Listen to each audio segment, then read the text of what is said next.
How to send Zoom meeting link on WhatsApp. Hello everyone, welcome to this channel. I'm Emily and I'm here to help you out today. So without any delay, let's get started. So first of all, launch the Zoom application on your device and let's just get started with a meeting.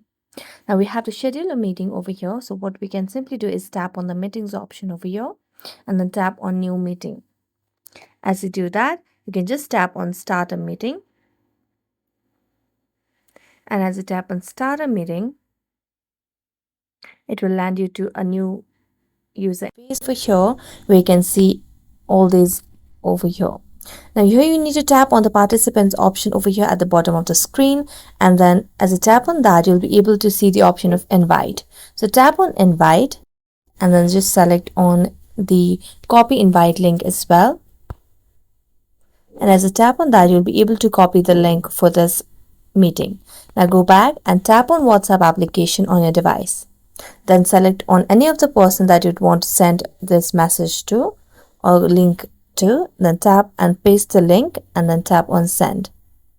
And there you go. You have successfully sent the Zoom meeting link on WhatsApp.